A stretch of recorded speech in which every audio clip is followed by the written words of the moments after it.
Dios le bendiga, amado pueblo de Dios, y usted que se está conectando, ya sea a través de radio, televisión, internet o aquí en la iglesia local. Les saluda como siempre su pastor, evangelista Luis Mario Ruiz, de la iglesia Centro Cristiano Fuego Santo, desde la hermosa ciudad de Hanford, en California, la ciudad deseada y no desamparada. Estamos en la serie La Mayordomía Cristiana y ahora vamos a ver el tema el discipulado.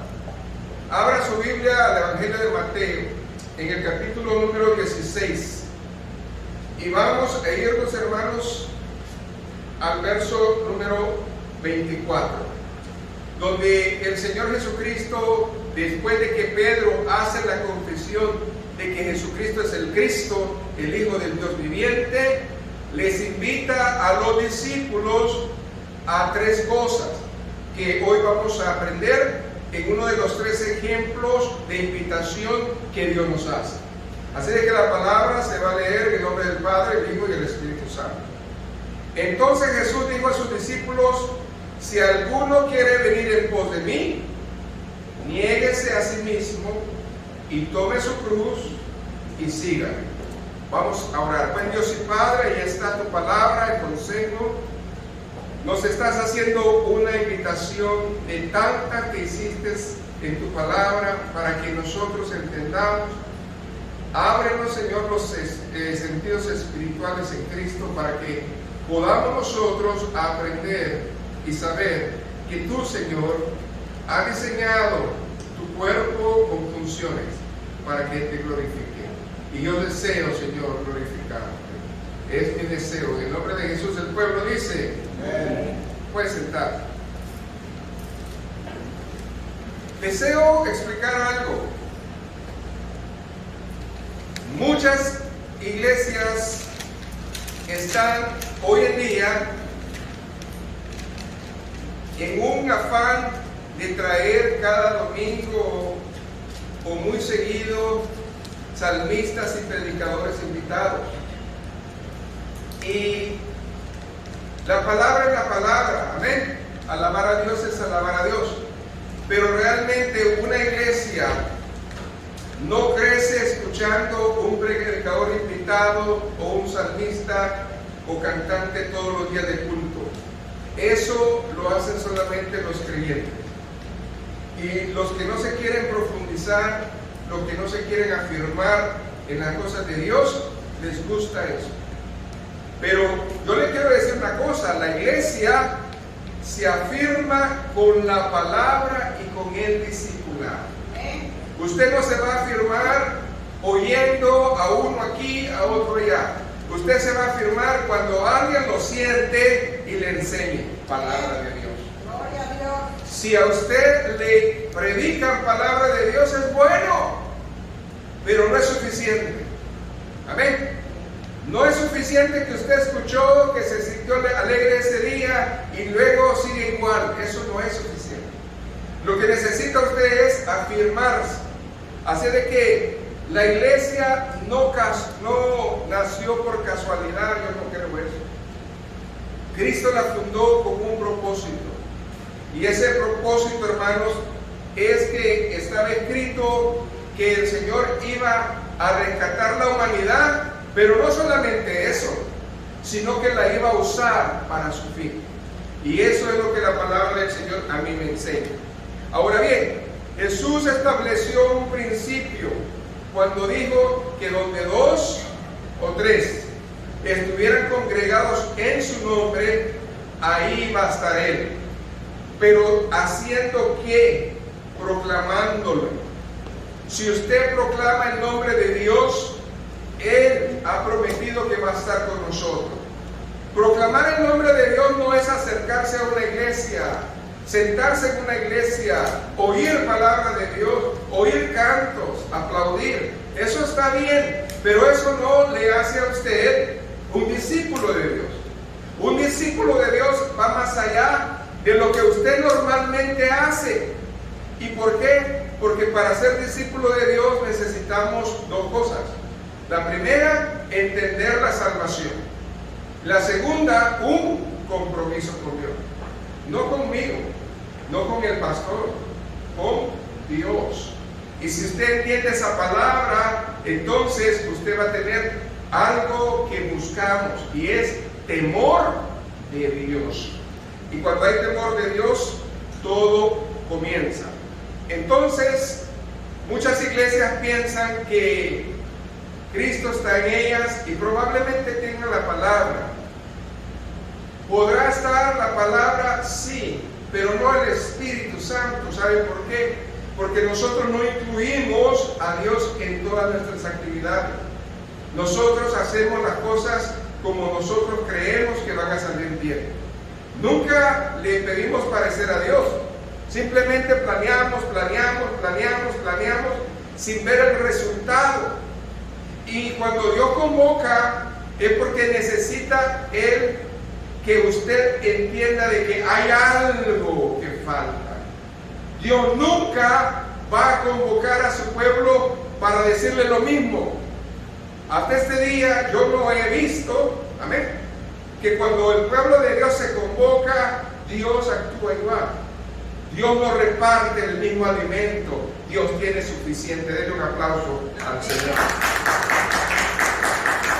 Okay. Entonces, ¿qué es la iglesia? Es un grupo de fieles que están en un lugar buscando la misericordia de Dios.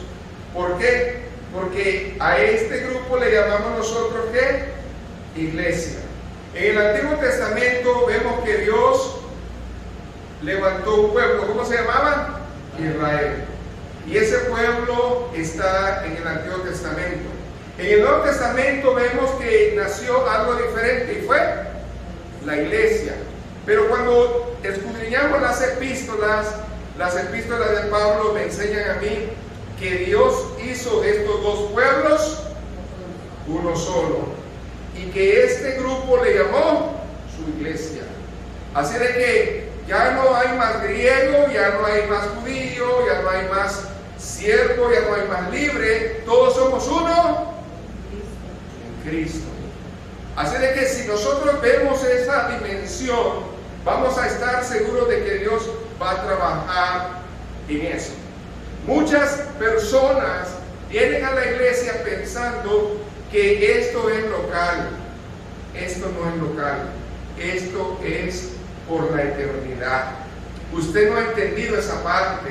Dios no quiere que usted piense que su salvación es local, que su salvación es porque usted se congrega en una denominación. No, Dios está hablando y está diciendo que si tú entiendes el plan de salvación, entonces tu relación con Él va a ser eterna. No es cuando la iglesia se acabe, no, pues se acabó la iglesia y yo también ya no voy.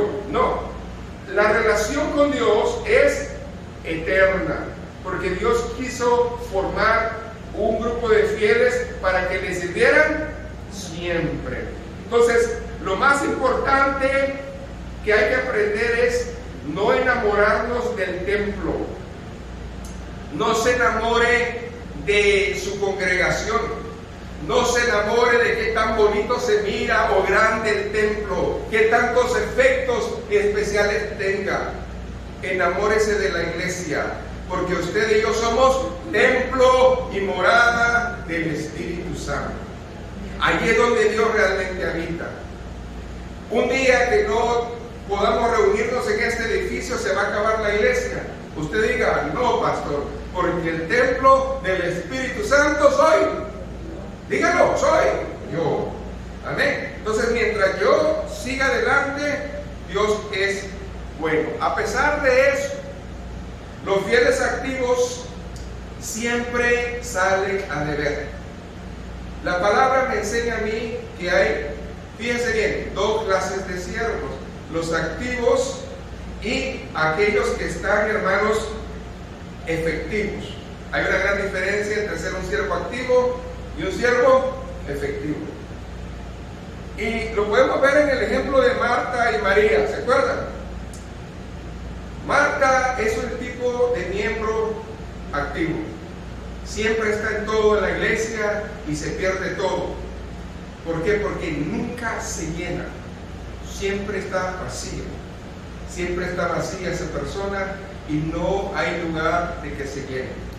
Entonces, podrán hacer muchas actividades, pero a la larga, un miembro activo no va a ser un miembro efectivo. Por eso, si usted tiene un ministerio en la iglesia, tiene que haber alguien como usted. ¿Para qué? Para que usted también pueda comer. Si hay maestras, debe haber maestras suficientes para que esas maestras también coman. Y si hay personas que hacen otras actividades, tienen que hacer lo mismo. ¿Y cómo es que los pastores comen? Esa es buena pregunta. Bueno, pues los pastores necesitan, hermanos, ponerse en una dieta especial y en una comida buena, porque el pastor ya no puede comer comida chatarra. Yo no tengo tiempo para estar comiendo snacks cristianos. Yo necesito palabra de Dios. Yo necesito comer bueno, fuerte, porque necesito que estar fuerte para predicar. Entonces, mi manera de predicar es mi manera de que yo como. Amén. Lo que usted come, yo ya lo he comido, porque el Señor ya me lo ha servido. Y si usted lo ve, igualmente yo lo tomo. Entonces, si yo como mal, usted va a comer igual. Si yo como bien, usted va a comer bien. El problema es que tristemente la iglesia, Dios le sirve un plato especial y lo tira a la basura. Ahora sí. Ese es el problema. Usted no viene, usted es indiferente, usted aquí no quiere oír, sencillamente le está diciendo a Dios en su cara, ¿sabes qué? No me interesa. Yo no sé a usted a lo que ha venido, pero yo he venido a alabar a Dios. Y si usted ha venido a lo mismo, ponga atención, porque Dios le quiere hablar hoy. Así de que, si seguimos siendo siervos que Marta, vamos a ser, ¿verdad?, activos, pero nunca efectivos. Y por eso cuando nos preguntan, ¿cuánto tiempo tiene usted en el Evangelio? 20 años, pastor. Y le dicen, pues no parece. Pero aquel que apenas lleva 6 meses sabe más que tú. ¿Por qué será? Es que yo siempre ando ocupado, pero este es más efectivo. Porque este se ocupa, pero también come. Es la diferencia. ¿Ven? Entonces, hablar de la iglesia sin el discipulado es hablar como un cuerpo que no tiene miembros, como un cuerpo que no tiene un sistema de operación. Por lo tanto, el cuerpo de Cristo es mucho más que miembros y mucho más que órganos. Usted no es un dedo nomás en la palabra del Señor, o una mano, o un ojo. Usted es un miembro de Dios, pero tiene nombre, y ese nombre es discípulo. Entonces, ¿qué es, pastor? Bueno, le voy a dar la definición. ¿Qué es realmente la iglesia? Escuche bien. Es la sincronización. ¿Sabe qué es? Que algo esté sincronizado. A los hermanos que ensamblan motores. Si está una parte a otro grado para entrar, no va a entrar. Sincronizado significa que todos los engranajes tienen que casar, si no, no van a girar, ¿verdad?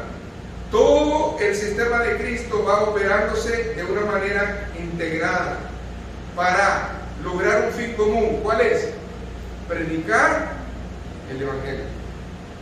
Todo lo que Dios va a hacer, si usted ora, si usted predica, si usted testifica, si usted hace lo que va a hacer, es con un fin, para que la persona que oiga se llene, crezca y haga algo diferente. Así de que vamos por partes. En primer lugar, la primera diferencia que debemos mencionar entre la iglesia y los demás es que en la iglesia siempre van a haber 2 tipos de personas: los creyentes y los discípulos. Usted es creyente cuando viene y acepta a Cristo. De ahí para allá, a usted Dios le tiene que dar otro título, y es discípulo.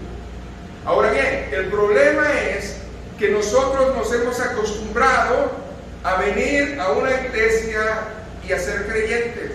Creyente es aquel que cree. La palabra lo dice.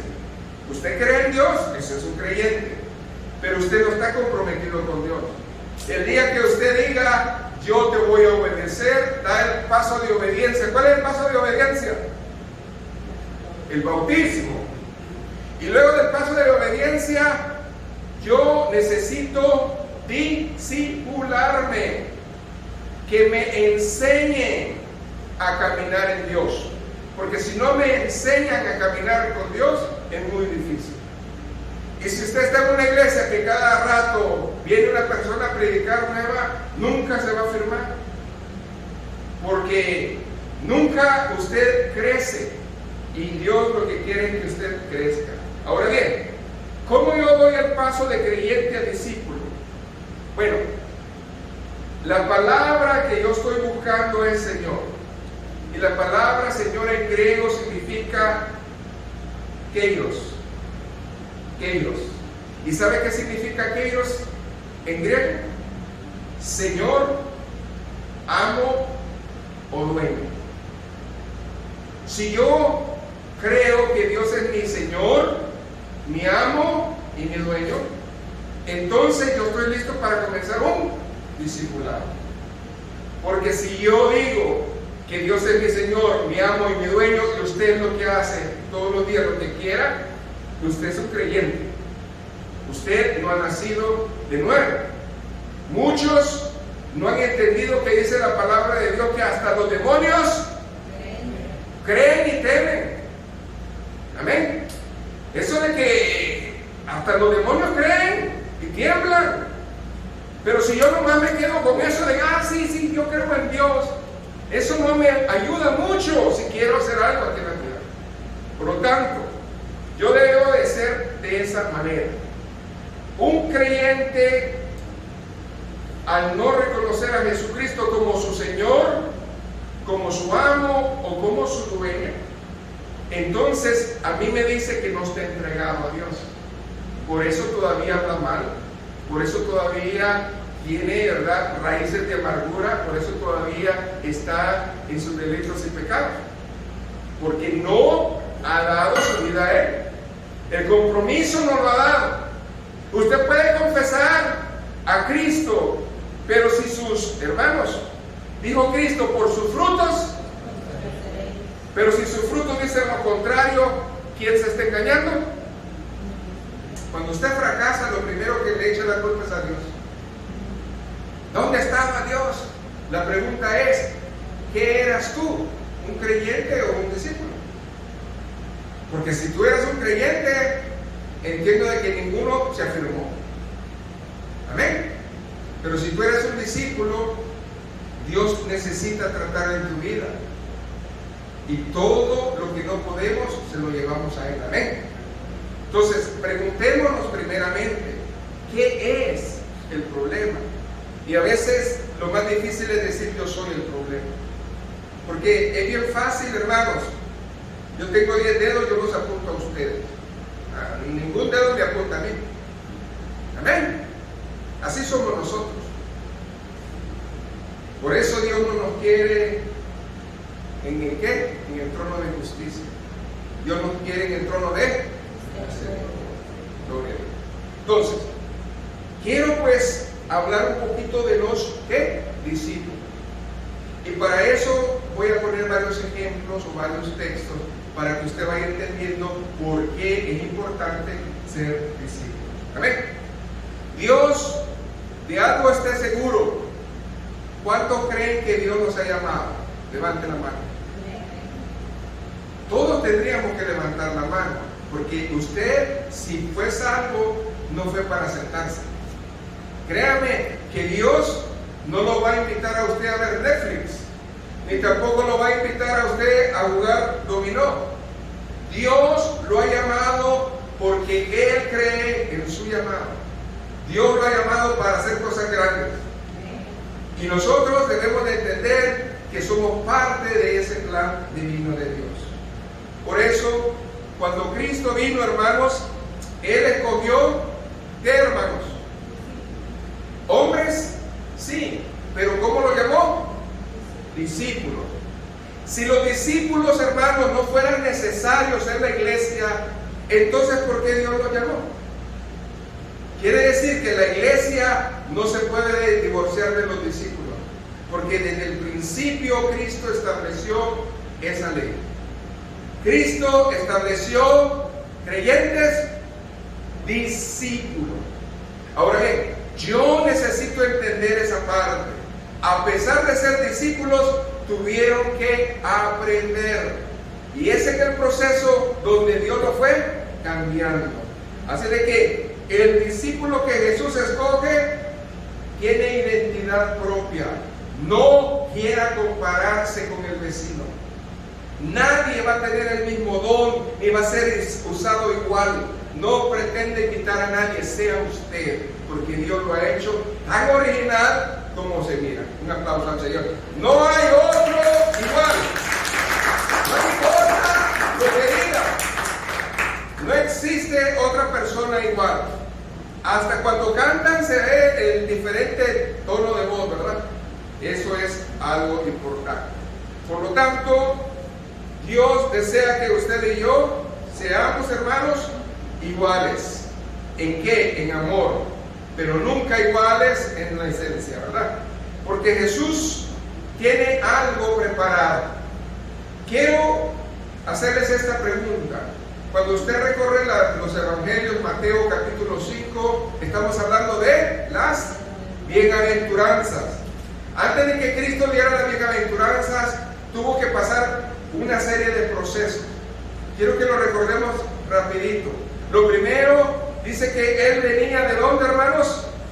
Él venía de bautizarse en el Jordán. Luego dice que el Espíritu lo impulsó ¿a dónde? Al desierto.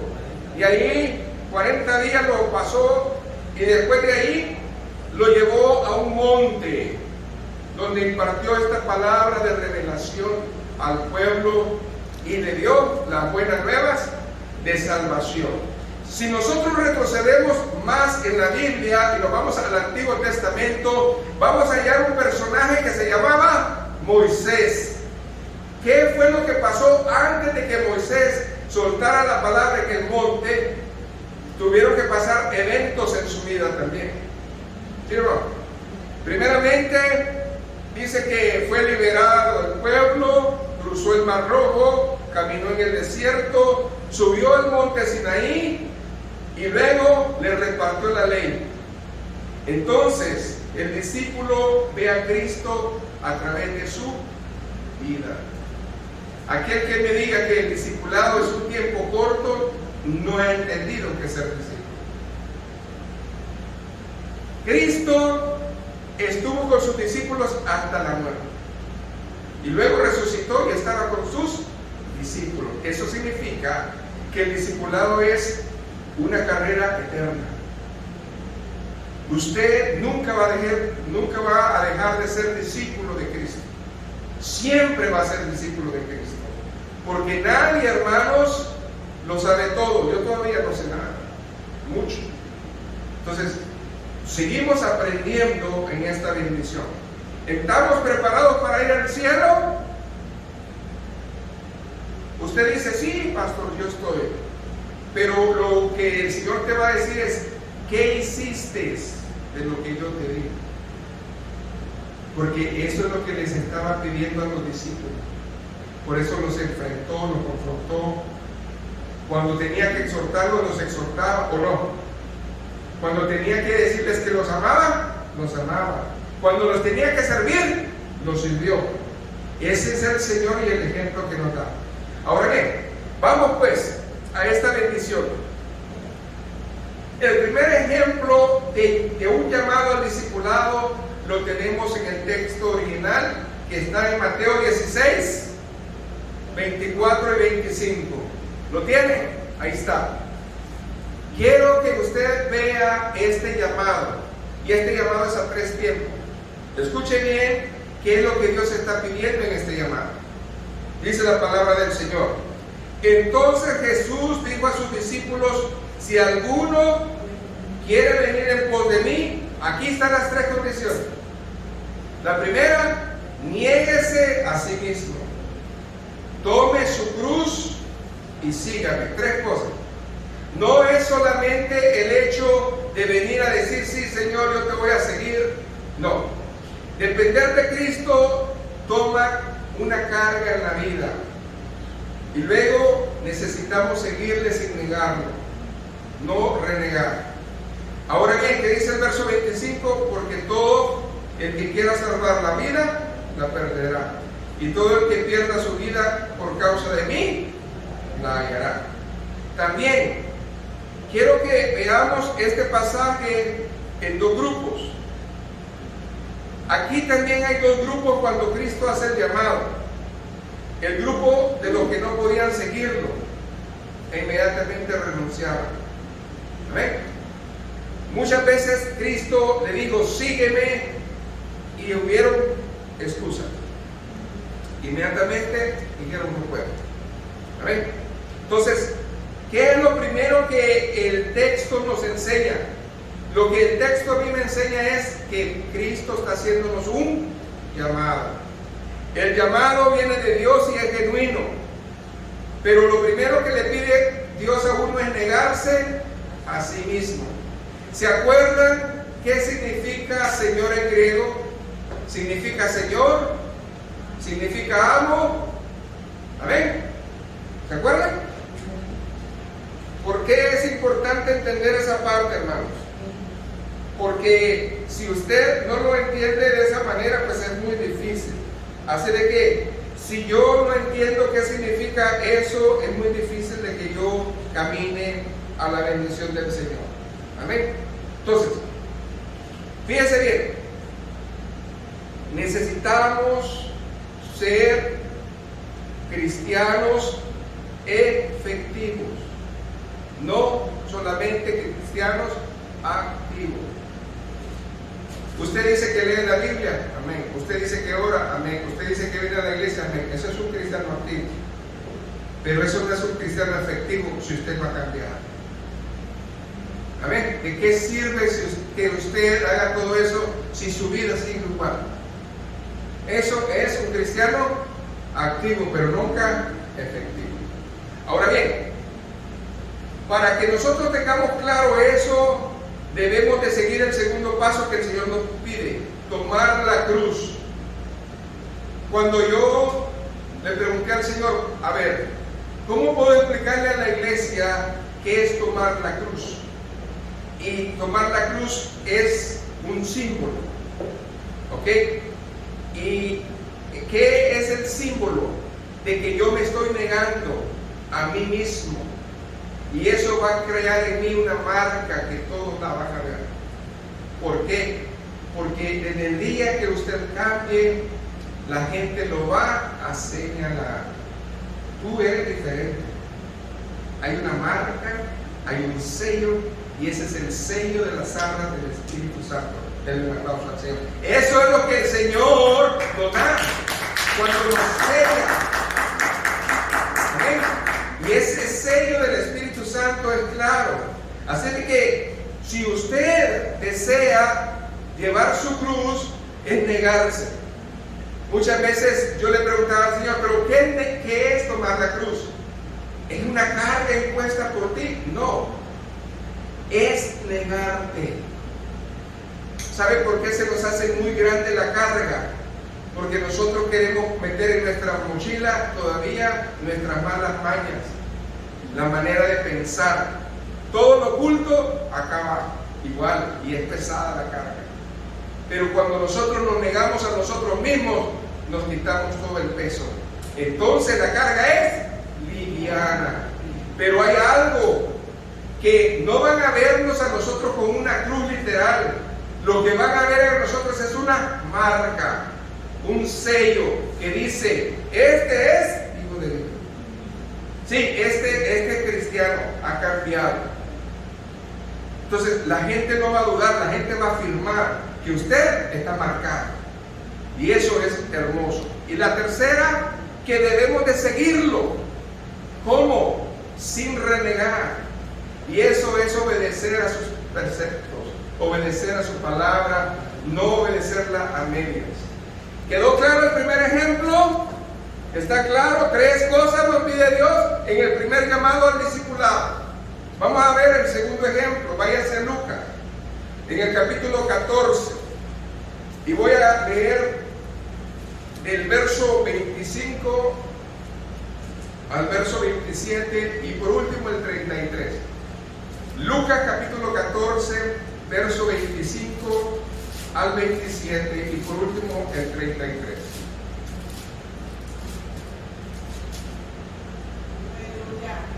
Hoy quiero hablar en el segundo ejemplo, márquelo, el yo agrandado. Hay un yo en nosotros que está muy agrandado. Amén. Y ese yo agrandado no debería de ser nuestro, sino que de Dios. Y dice la palabra, grandes multitudes iban con él, y volviéndose les dijo, si alguno viene a mí, escuche bien, y no aborrece a su padre, y madre, y mujer, e hijos, y hermanos, y hermanas, y aún también su propia vida, no puede ser mi discípulo. Yo veo un paralelismo exacto entre Mateo 16 y Lucas 14. Lo dice de diferente manera, pero es lo mismo. ¿Sí? Ahí está todo. Y luego dice, y el que no lleva su cruz y viene en pos de mí, no puede ser mi discípulo. Ahora entiendo por qué es que no se le puede engañar a Dios. Es que Dios tiene, hermanos, un control de calidad perfecto. El Espíritu Santo dice, ¿a dónde está tu cruz? ¿Y cuál es la cruz? El sello, la marca que tú ya te negaste. ¿Y qué crees? No la traes. No puedes ser mi discípulo. Así de fácil. Usted puede decir que es cristiano, pero lo que Dios va a ver es la marca, el sello. La sangre de Cristo tiene poder, usted lo sabe. Y esa sangre le ha salvado. Pero esa sangre, escuche, no lo hace discípulo. El discipulado no es cuestión de Dios. ¿Es cuestión de quién? De mí. Amén. De que yo renuncie a qué? A mi yo. Ahora bien, verso 33, ¿qué dice? Así pues, cualquiera de vosotros que no renuncia a todo lo que posee, no puede ser mi discípulo. El yo agrandado significa que yo no quiero renunciar a mi carácter. Yo no quiero renunciar a cómo pienso. Yo no quiero renunciar a lo que hago. Yo y yo. El yo agrandado. Pues si ese yo existe y es bien grande en tu vida, pues no puede ser nada de Dios. Porque Dios solamente ve un corazón que humilde. No se puede. Entonces, aquí volvemos al asunto del yo. Pero el yo agrandado no puede vivir en tu vida a menos que sea de Dios. Por eso, cuando usted dice que ama a Dios y lo ama bien, ese amor corrige el amor de esposo. Y necesitamos ser mejores. Ayúdame, Señor. Amén. Ese amor corrige el amor de hija, el amor de hijo, el amor de padre.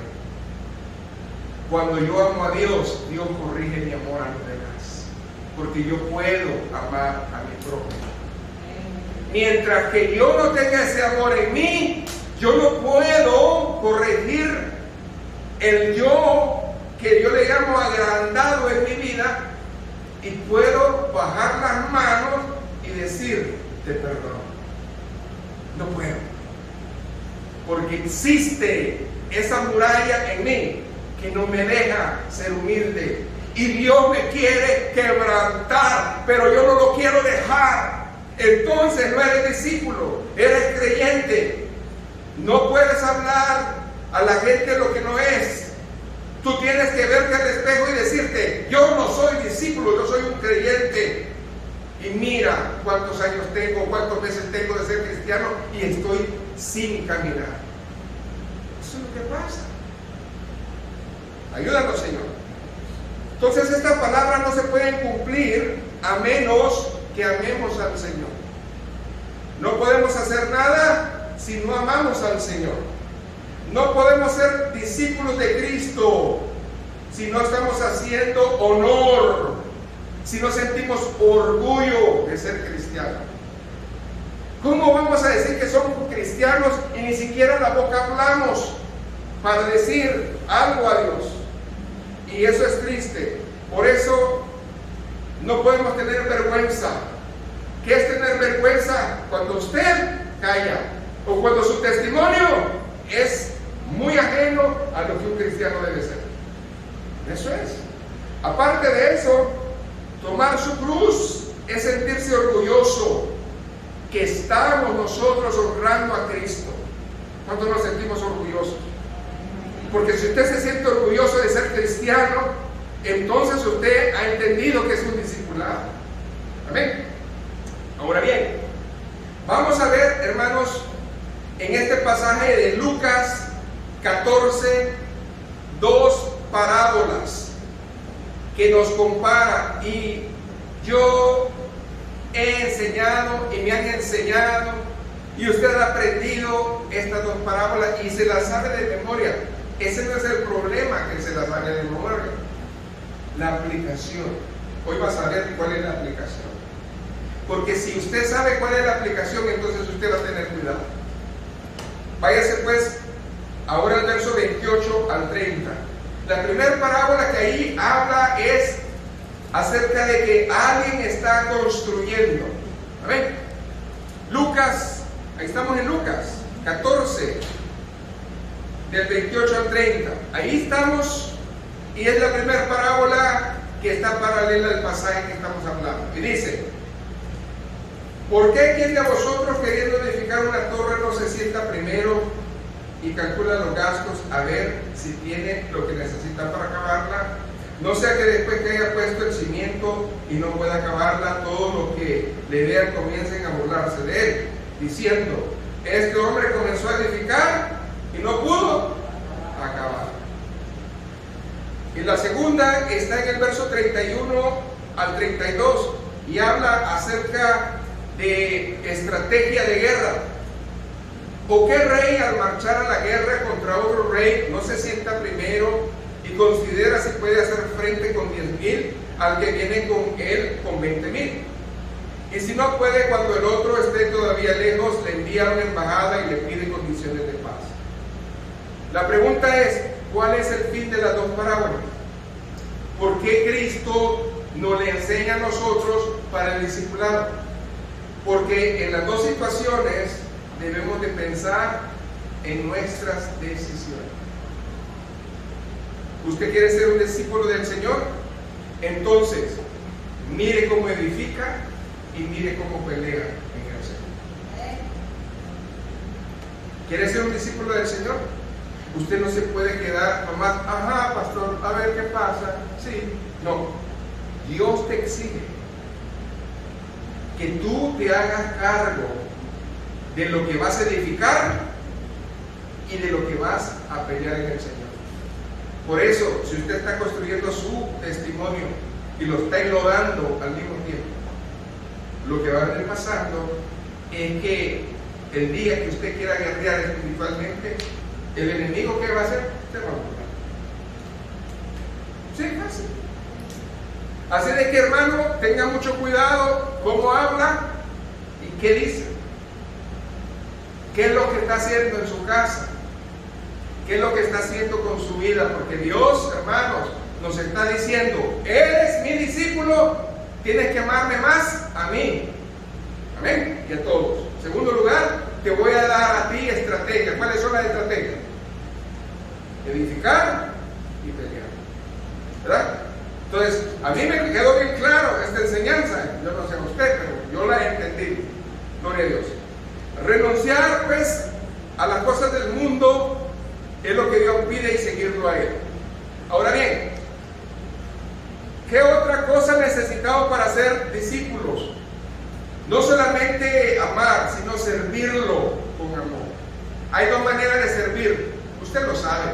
Usted es un empleado y usted lo puede hacer por gratitud, porque le nace o porque lo obligan. ¿Qué clase de empleado es usted?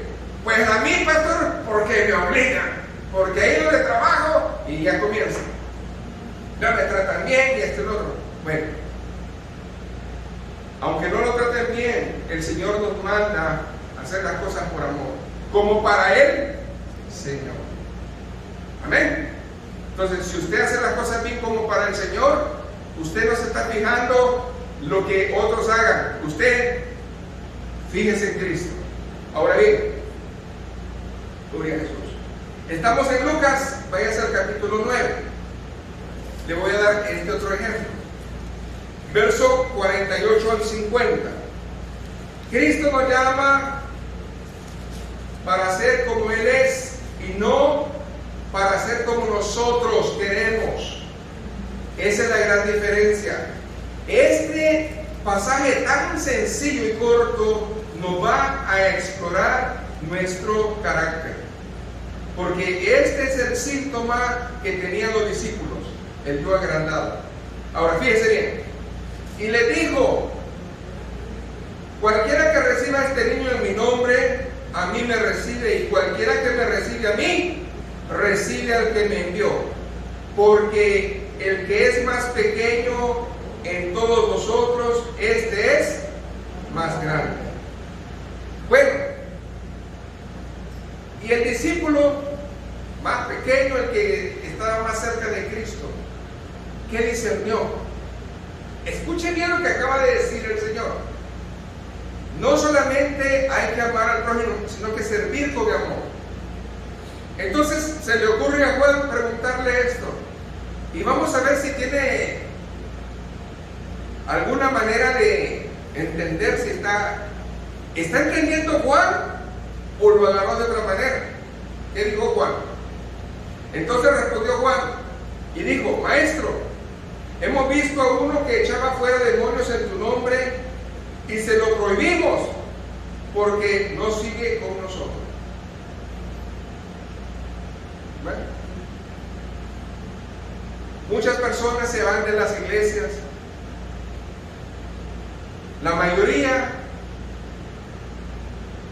porque Dios tiene que enseñar que hay trigo y cizaña,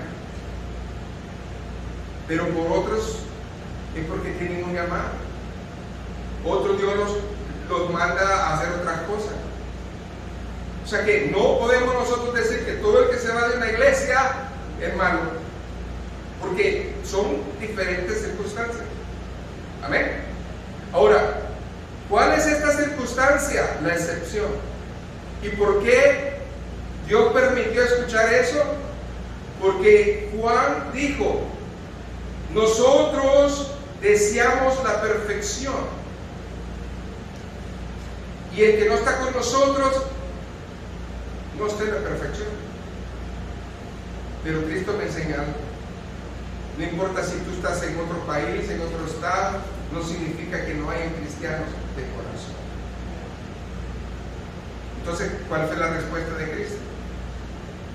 Jesús le dijo: no se lo prohíba, porque el que no es contra nosotros, por nosotros. Ahora bien, ¿de qué se estaba refiriendo Cristo? De un discípulo que no echa tierra a otro discípulo, sino que construye y guerrea igual. No es de aquel que se salió y está echando fuego contra acá. Ese no es lo que Cristo dijo. Lo que Cristo está diciendo es: si Dios te saca de un lugar, vas a ir a construir y vas a ir a guerrear. Amén. Porque el reino del Señor es grande y amplio. Pero si te sales a echar, a maldecir y a estar haciendo cosas que no debes, eso no es, número uno, ni creyente ni discípulo. Amén. Ahora, ¿qué es lo que Cristo está diciéndonos? Que debemos nosotros de servirle con amor, pero también debemos de discernir quién es trigo y quién es. ¿Okay? No es mi deber arrancar el trigo o arrancar la cizaña. Un día los ángeles lo van a hacer, yo no. Por eso No hay iglesia perfecta. Por eso vemos que en las iglesias se dan situaciones. Y nosotros debemos de seguir adelante, hermano. Porque así es y así lo estipula la palabra. Ahora bien, ¿qué es lo que tenían los discípulos en ese yo agrandado? ¿Me lo puede describir? Es una palabra de 3 sílabas. Ellos tenían ego. ¿Saben qué es el ego? Es una palabra pequeña pero que es grande. Entre los discípulos había ego por sobresalir y decir quién era el más grande. ¿Okay? Entonces ellos se esforzaban por sobresalir, no porque amaban, sino porque el yo grande estaba en ellos. Ahora bien, tercer lugar, la respuesta del llamado. Hay una respuesta. Dios ya nos llamó, ¿verdad? Ya nos enseñó. Ahora viene la respuesta del llamado. Los discípulos necesitan responder, así como los discípulos de Cristo, al llamado de Cristo. Una vez que son llamados, un discípulo necesita responder positivamente o negativamente. Y cuando Cristo se acercó a Pedro, después de que estuvo resucitado, ¿a dónde lo encontró? Haciendo lo que sabía hacer. Se volvió a ser pescador, ¿verdad? Pero dice que Cristo otra vez fue y le volvió a llamar. Y Pedro, dejando las redes y dejando la barca, lo siguió. Quiere decir, hermano, que Dios nunca te va a usar con el talento que tú tienes. ¿Por qué? Porque Dios no comparte su gloria. ¿Entiendes eso? A ver, Pedro, tú eres pescador, tú te la sabes cómo tirar la red, tú te la sabes cómo mover la barca, pero ahora yo te quiero hacer pescadores de hombres. Ni vas a tener red, ni vas a tener barca. Yo te voy a enseñar. A ver, que tus armas ahora son diferentes. ¿Sabe por qué muchos músicos fracasan? Porque es su voz. Pero cuando se dejan, hermanos, ministrar por Dios y Dios los llama, ya ni el talento ni la voz les cuadra para adorar a Dios. ¿Sabe dónde es que uno realmente conoce quién es adorador? Cuando se quebrantan en la presencia de Dios. No es que tanto cantar, es que tanto alaba su alma a Dios. Y cuando vemos rendida esa alma, el pueblo cae en bendición. No es que tan buen orador sea uno, es que tan sincero escuchemos su palabra. Yo me puedo aprender un mensaje de alguien más, pero si yo no lo he vivido, hermano, usted no lo siente. Pero cuando alguien siente el poder de Dios y ha sido lavado, lijado, ha sido expuesto al fuego, hermano, usted va a sentir. Yo lo voy a sentir. Entonces, hermano, Dios lo que le estaba diciendo a ellos es: yo sé su profesión, pero yo no quiero su profesión, yo lo que quiero es su corazón. ¿Ven? Dios no quiere tu talento, Dios no quiere mi talento, Dios quiere mi corazón. Y si yo tengo un corazón para el Señor, Él me va a llevar a otro nivel de gloria.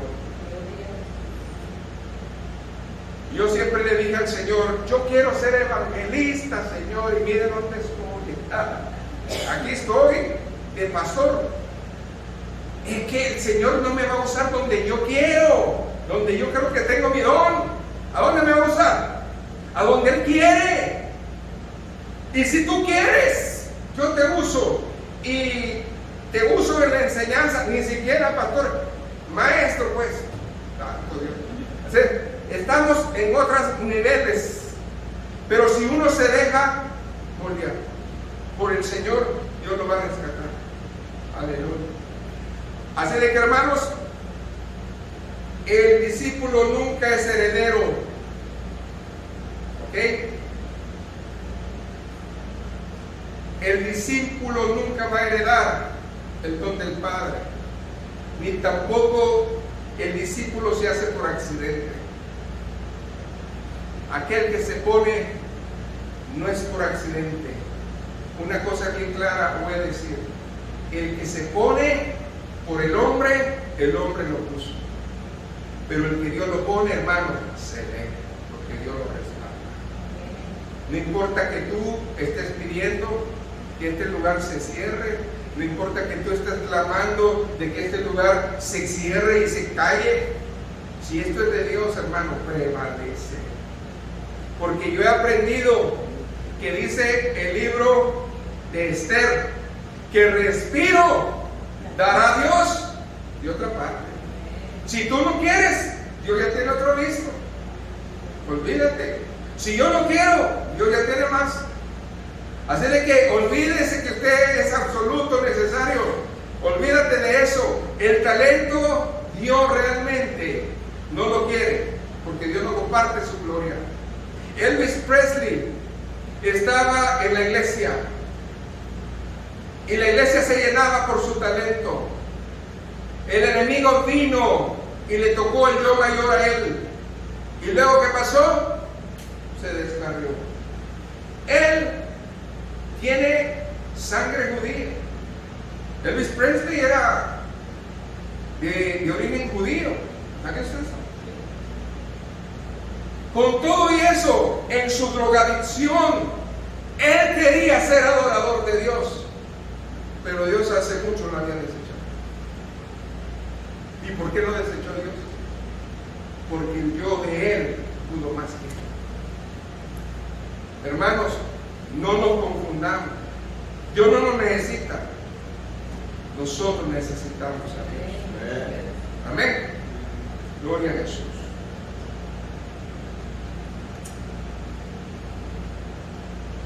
Vamos a otro. Estamos en Lucas 9.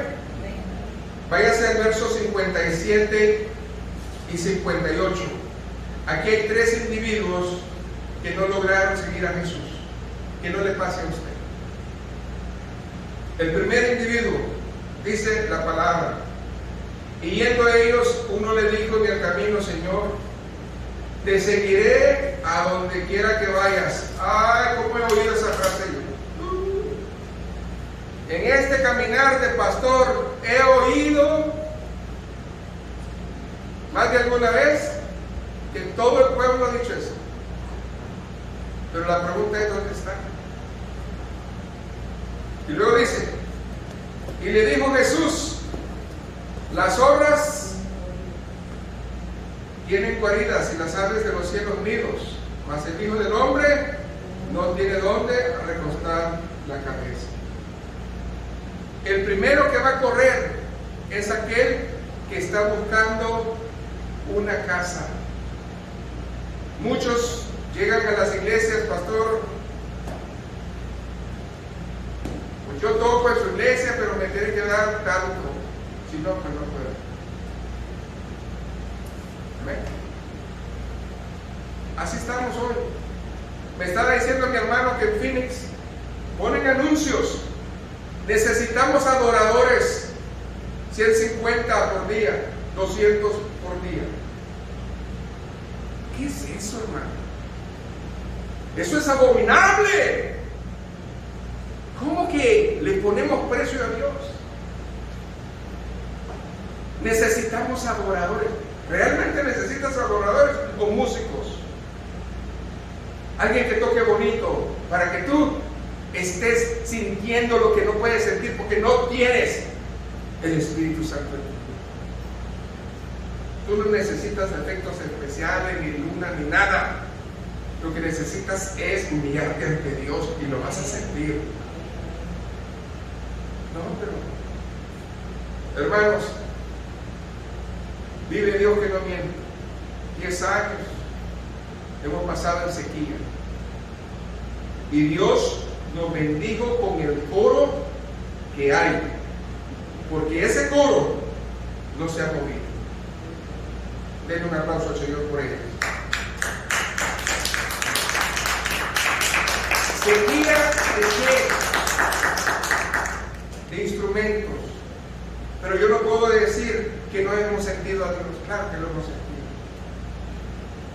Pero para que venga alguien a tocar y no tenga a Dios, hermanos, estamos mejor así. Amén. Amén. Otra cosa, Dios permite que de vez en vez podamos tener la oportunidad de escuchar personas que andan aquí y allá, para que usted vea su estado espiritual. Y eso es lo que anda en las iglesias. Por eso, hermanos, usted dé gracias a Dios por lo que Dios ha dado en este lugar. Ahora bien, segundo, el que tenía que entregar a su padre 59 y 60 y dijo a otro, sígueme. El Señor le dijo, Señor, déjame que primero vaya y entierre a mi padre. Jesús le dijo, deja que los muertos entierren a sus muertos y tú ve y anuncia el reino de Dios. Ay, Señor, esta clase de discípulos, hombre. El Señor ni siquiera los ha llamado, pero ellos se ponen. No se fijan. Son los que levantan la mano, pastor, aquí estoy. Ay, pero cualquier cosita, me duele la uña, ya no viene. Cualquier cosita se le atora, se enoja con alguien, ya no viene. Hermanos, yo voy a decir una cosa. Nada nos va a poder separar del amor de Dios, que es en Cristo Jesús, Señor nuestro. Mi vida no depende de las circunstancias. Parece que sí, porque esta clase de personas, ¿dónde está tu tesoro? Yo no estoy peleado con la familia, no me confunda. Pero es triste que muchos de nosotros dejamos de venir a la iglesia. Ay, que porque vino el yerno, la cuñada, el sobrino. Bueno, pues, aquí dice la palabra. Tú ve y predica el reino. Bien clara está mi familia. Si tú vas a venir a visitarme el domingo, no estoy para ti. ¿Quieres acompañarme? Vamos. Y si no, espérame. Pero yo no voy a dejar de ir a ver a Dios por ellos. Vino mi hijo, le dije lo mismo. Puede venir el presidente y que me espere. Pero yo, si tengo un compromiso con Dios, entonces voy a estar en la casa de Dios. Qué fácil entregamos todo. Vergüenza nos debería dar. Esa es la realidad. Esta es la clase de llamamiento que no hace Dios, pero se pone. El que quería despedirse, 61, 62. Entonces también dijo otro, te seguiré, Señor, pero déjame que vaya y críe a los pollos, le dé comer a las vacas. ¿Ah? Que me despida primero de los que están en mi casa. Y Jesús le dijo, ninguno que poniendo su mano en el arado mira hacia atrás es apto para el reino de Dios.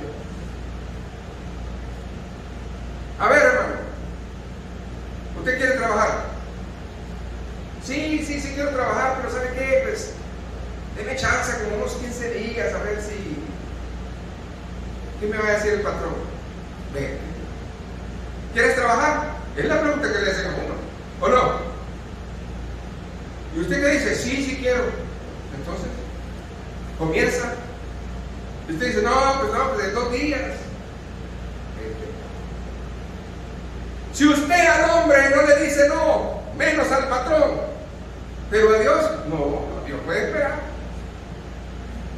Sí, me queda tiempo. Yo he aprendido algo, hermano. Dios no se complica y debemos de tener mucho cuidado en esto, hermano. Si usted tiene ídolos, ¿y qué son ídolos? No son figuras. Un ídolo es algo que ama más a Dios, más que a Dios. Y usted lo está poniendo de excusa. Dios no va a traer, Dios lo va a quitar. Dios lo va a quitar. Si usted anda poniendo a su familia, al trabajo de excusa, sencillo, Dios lo quita. No hay problema. Hermanos, tengamos cuidado cómo hablamos, hermano. Porque Dios es celoso, hermano. Dios desea que nosotros realmente aprendamos la palabra. Hay personas que van a pensar que tienen la razón para seguirlo, pero no es cierto. Muchas veces solamente recibimos y no estamos comiendo las bendiciones. ¿Cuándo fue la última vez que usted invitó a alguien a la iglesia? Un pastor me decía, ¿cuáles son los motivos por los cuales los creyentes no invitan a la iglesia? Y yo le dije, me he puesto a pensar eso. Y yo te voy a decir por qué me llamó la atención. Y me dijo esto. Porque a la mayoría de estas personas también se les hace difícil venir a la iglesia.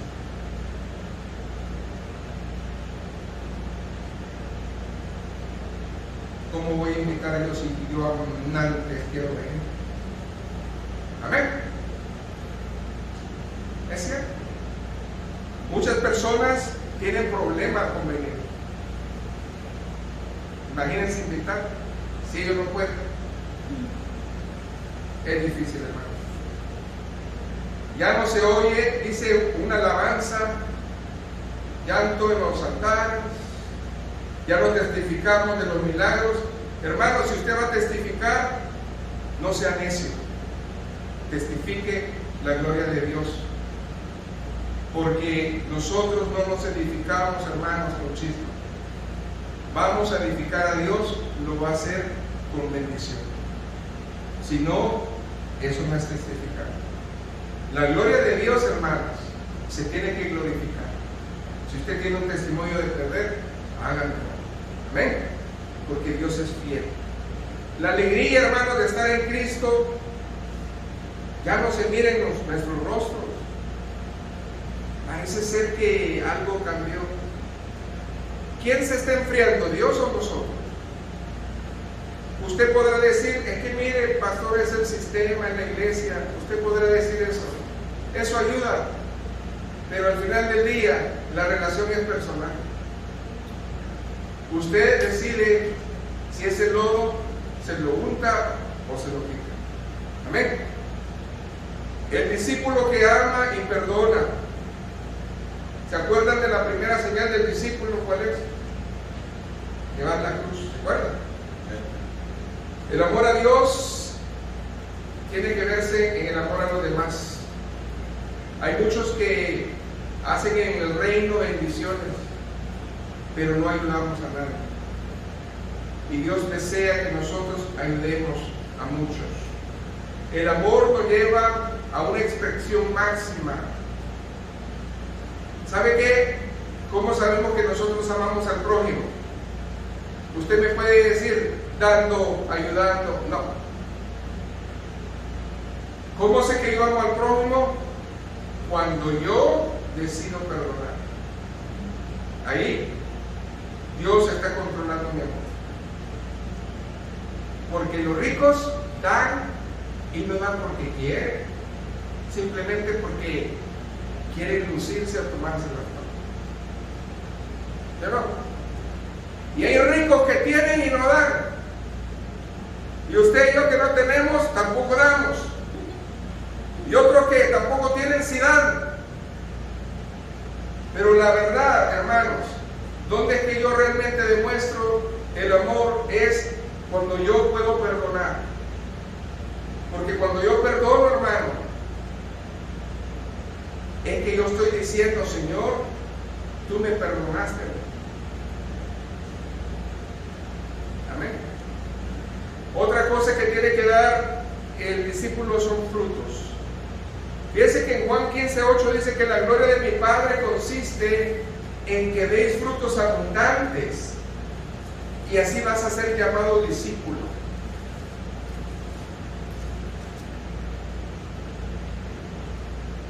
¿Sabe? ¿Cuántos se acuerdan de la higuera que Cristo maldijo? ¿Por qué Cristo sabía que había higos? Por las hojas. Fíjense bien, Cristo divisó una higuera y vio que la higuera tenía hojas, y cuando la vio dijo, si tiene hojas va a tener fruto. Amén. Y resulta que no era tiempo de higos, ahí dice la Biblia. Y si no era tiempo de higos, ¿por qué entonces esa higuera tenía hojas? Porque una higuera no puede tener hojas si no tiene frutos. Entonces, cuando Cristo va y ve atrás de las hojas, no vio nada y dijo, esta es una higuera hipócrita. Lo que me está diciendo el Señor es que yo puedo tener un ministerio de pantalla y detrás pueden haber muchos frutos al ojo del hombre, pero Dios va más allá. Dios va a ir a ver atrás, donde tú no quieres que nadie vea. ¿Y allí qué va a encontrar? ¿Frutos o nada? Bueno, pues hermano, eso es lo que Dios nos está hablando. El primer fruto que debemos de tener es el arrepentimiento. Y el segundo fruto está todo lo que dice Gálatas 5, 22 y 23. Amén. Esos son los segundos. Pero lo primero que debe haber en nosotros es arrepentimiento. Amén. ¿Y qué frutos estamos dándole a Dios? Eso es lo que nosotros tenemos que ver. Amén. Obedecer. Juan 15, 14 dice, sois mis amigos si hacéis lo que yo mando. Ahora entiendo por qué Abraham le dijo que era su amigo.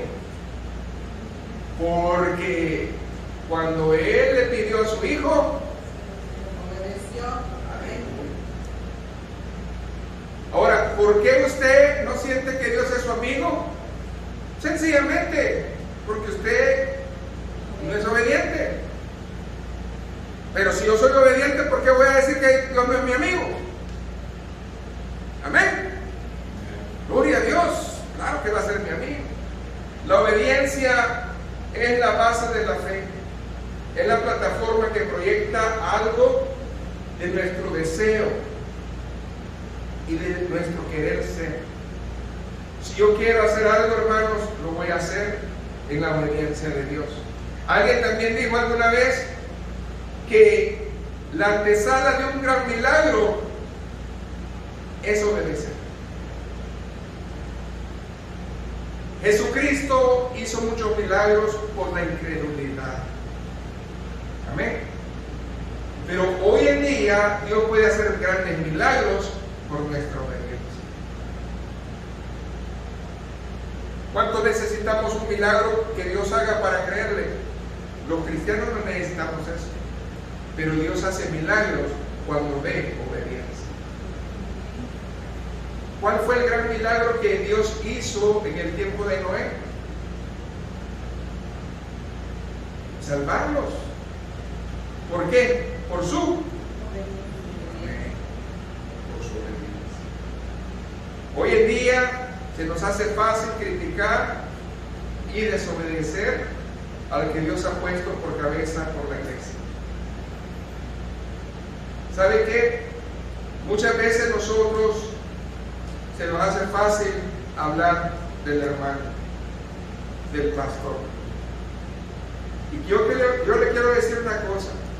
Yo no lo puedo oír, pero el que la va a oír, o el que lo va a oír es Dios. Y ante eso, hermanos, todos estamos medidos igual. Otra cosa le voy a decir: si usted no es capaz de sujetarse a lo que ve, no creo que usted se pueda sujetar a lo que no ve. Porque si usted no es capaz de respetar lo que mira, tampoco creo yo que sea capaz de respetar a lo que no mira. Por sus frutos los conoceréis. Así de que, hermanos, Dios está hablando y claro. Primer principio de gloria: nunca vaya adelante ni al lado de Cristo, porque se va a perder. Usted tiene que ir detrás de Él, siguiendo sus pisadas. Yo no puedo ir adelante de Dios porque no soy más que Dios, ni puedo ir al lado de Cristo porque no somos iguales. Yo tengo que saber mi lugar, y mi lugar es ir siguiendo sus pasos. El día que yo me crea que voy con Cristo es porque yo pienso que ya soy igual que Él, y no puedo. ¿Cómo le va a faltar el respeto al Señor cuando usted haga las cosas que está haciendo por su gusto, porque así es, porque yo sé? Esas actitudes, hermanos, duelen, y más al Señor. Pídale perdón al Señor, porque las actitudes que nosotros estamos haciendo no son agradables a Dios. Iglesia, Dios ha formado un cuerpo, no una cabeza.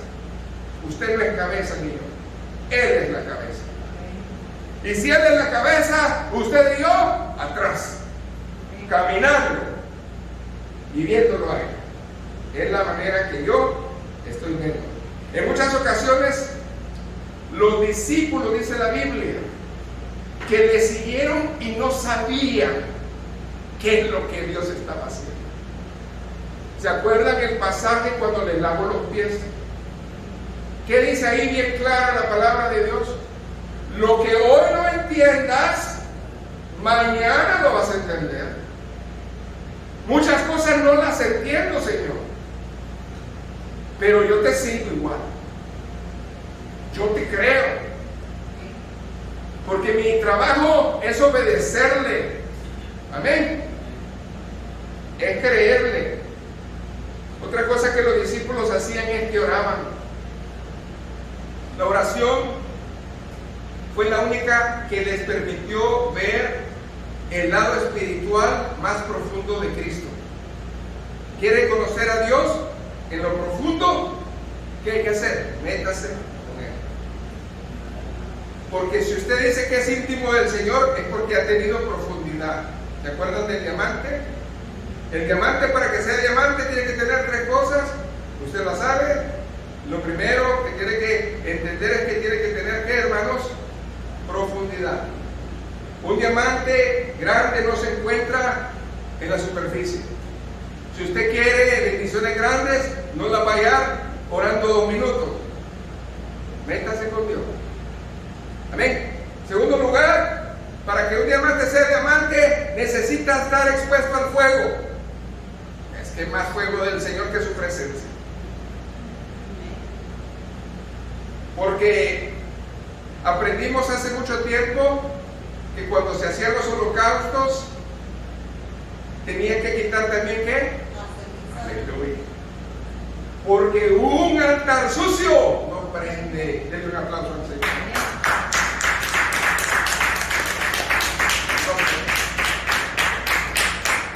Y lo tercero, la lija. Un diamante, para que sea diamante, ha sido golpeado muchas veces para tener las paredes que tiene, las caras que tiene. Y si las caras que tú tienes en tu corazón no se miran limpias, es porque hay suciedad. Y Dios quiere limpiar. Amén. Gloria a Jesús. Por eso voy terminando. El arrepentimiento en el discipulado. ¿Cuántos han leído? Levante la mano aquí en casa. Mateo capítulo 5. Ajá, levante la mano. Yo creo que todos, no les voy a preguntar, simplemente yo sé que todos la hemos hecho. ¿Qué en sí dice las bienaventuranzas? Amar al prójimo como a sí mismo, que amemos a nuestros enemigos, que perdonemos a los que nos ofenden, que caminemos la otra milla, que demos el vestido y la capa, que practiquemos la disciplina de la oración, que practiquemos el ayuno verdadero. ¿Cuál es el ayuno verdadero? ¿Usted lo sabe? Visitar. Ese es el ayuno verdadero. Ayuno, Señor. Ese ayuno que tú haces para ti es para que tú te purifiques. Pero el ayuno verdadero también es que visitar a las viudas, a los huérfanos, a los desamparados. Amén. ¿Qué más, hermanos? Practicar la disciplina. Romperme delante de Dios para que se glorifique en mi vida. Poner la otra mejilla. Proclamar las buenas nuevas. Ser fiel en las cosas que toco vivir. Y por último, vigilar porque el bien. Todo eso, hermanos, nos habla la palabra del Señor. De lo que dijo la palabra, ¿cuántas cosas usted la vive? ¿Cuántas cosas realmente las practicamos en un día de servicio? Si aquí, en la iglesia, no las practicamos, imagínense afuera. Por eso, la salvación es personal. Y usted necesita, ¿verdad?, huir por su vida, necesita buscar a Dios mientras pueda ser hallado. Amén. Por eso, muchas personas creen que se han convertido en discípulos de Jesús solamente porque Él les ha perdonado sus pecados. Oí yo a alguien hace poco decir esto cuando estaba oficiando un funeral. Dios me ha dado a mí, escuche bien, la autoridad de oficiar porque soy su hijo. Ser salvo no te da autoridad de oficiar. Ser discípulo es más que eso. Por eso Dios constituyó, dígalo, apóstoles, profetas, maestros, evangelistas y pastores. Tú no te puedes poner si Dios no te llama. No se le haga fácil. Amén. Y esto es bien claro, hermano, porque a nosotros nos gusta saltarnos la barda, ¿sí, hermano? No nos gusta la disciplina, no nos gusta meternos en el fuego de Dios. Estábamos muertos en nuestros pecados, pero Él nos rescató. Pero el estar nosotros, hermanos, libres de eso, no nos dice que somos discípulos. Por eso, el ser creyente es el punto de partida. El ser discípulo es seguir su ejemplo por nuestra vida. Amén. Dios desea que nos multipliquemos y que hagamos otros discípulos. La iglesia no puede confundir el rol principal de nuestro discipulado. ¿Y cuál es ese? Hacer discípulos.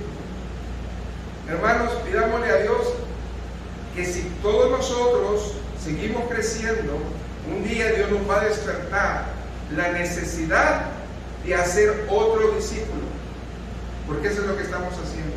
Si usted tiene su servicio familiar, es lo que está haciendo, discípulo. Estamos discipulando para que otro se levante, y eso es de grande bendición.